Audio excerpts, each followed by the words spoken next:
হঠাৎ বাড়িতে মেহমান এসে পড়লে আমি যেভাবে ঝটপট মাংস রান্না করে দিই, আজকে আপনাদের সাথে সেটাই শেয়ার করব। আসসালামু আলাইকুম, কেমন আছেন সবাই? আজকে আপনাদের সাথে একেবারে ঝামেলামুক্ত একটা রেসিপি শেয়ার করছি। আশা করি আপনাদের সবার ভালো লাগবে। তার জন্য একটা প্রেসার কুকারের মধ্যে আধা কাপ পরিমাণ পেঁয়াজ কুচি নিয়ে নিলাম। এবার এর মধ্যে দিয়ে দেব গরম মশলা। তো দিয়েছি তেজপাতা, এলাচ, দারচিনি, লবঙ্গ আর দিয়েছি একটা স্টার অ্যানিস। সেই সাথে দিয়ে দেব 3টা শুকনো মরিচ। আসলে আপনার হাতের কাছে যেটা থাকে সেটা দিয়েই আপনি গরম মশলা ফোড়ন দিয়ে দিতে পারেন। এখন দিয়ে দিলাম 2টা রসুন কুচি, সেই সাথে দিয়ে দেব 1 চা চামচ পরিমাণ শুকনো মরিচের গুঁড়া, আধা চা চামচ পরিমাণ হলুদ গুঁড়া, 1 চা চামচ পরিমাণ ধনে গুঁড়া, 1 চা চামচ পরিমাণ জিরা গুঁড়া। তার সাথে দিয়ে দেবো 5-6টা কাঁচামরিচ আর দিয়ে দেবো 2 টেবিল চামচ পরিমাণ আদা রসুন বাটা।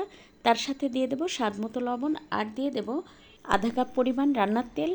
তারপরে এই সব মশলাগুলো খুব ভালোভাবে হাত দিয়ে মেখে নেব। তো দেখতেই পাচ্ছেন আমার কিন্তু মশলাটা বেশ ভালোভাবে মাখা হয়ে গেছে। এবার এই মশলার মধ্যে দিয়ে দেবো 1 কেজি পরিমাণ গরুর মাংস।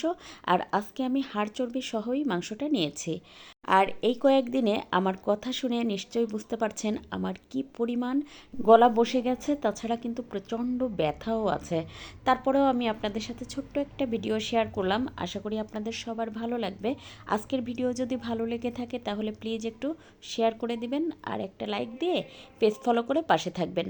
আর এভাবে কিন্তু বাসায় মেহমান আসলে সহজে ঝটপট এই রান্নাটা তৈরি করে দিতে পারেন। তো দেখতেই পাচ্ছেন আমি কিন্তু চুলার আঁচ হাই রেখে প্রেসার কুকারে 4টা সিটি দিয়ে নিয়েছি। এতে করে মাংসটা 80% মতো সিদ্ধ হয়ে গেছে। এবার এই মাংসটা অন্য একটা প্যানে দিয়ে খুব ভালোভাবে এটা আমি সিদ্ধ করে নিব। আর এভাবে যদি প্রেসার কুকারে আপনি রান্না করেন, কেউ খেয়ে বুঝতেই পারবে না এটা আপনি প্রেসার কুকারে রান্না করেছেন। একেবারেই অল্প সময়ে ঝটপট এই রেসিপিটি তৈরি করে নেওয়া যায়। আপনি মেহমানকে বসিয়ে রেখে এটা তৈরি করে দিতে পারবেন। এতটাই সহজ আর মজাদার একটা রেসিপি। তারপরে দেখতেই পাচ্ছেন মাংসটা কিন্তু বেশ ভালোভাবে সিদ্ধ করে নেওয়া হয়ে গেছে। এখন এর মধ্যে আধা চা চামচ পরিমাণ গরম মশলা দিয়ে আরও 2-3 মিনিট রান্না করে নেব। আর এখন তো জানুয়ারি মাসে সব এলাকায় প্রচণ্ড ঠান্ডা পড়ে, তাই বাচ্চা থেকে বড় সবাই কিন্তু সাবধানে থাকবেন, নিজের প্রতি যত্ন নেবেন। তো দেখতেই পাচ্ছেন প্রায় 2-3 মিনিট পরে কিন্তু আমার রান্নাটা পুরোপুরি কমপ্লিট হয়ে গেছে আর মাংসটা একেবারেই ভুনা ভুনা করে নিয়েছি। এভাবে কিন্তু গরুর মাংস রান্না করলে খেতে অসম্ভব মজার হয়। আজ এ পর্যন্ত, কাল আবার নতুন কোনো ভিডিও নিয়ে দেখা হবে ইনশাল্লাহ।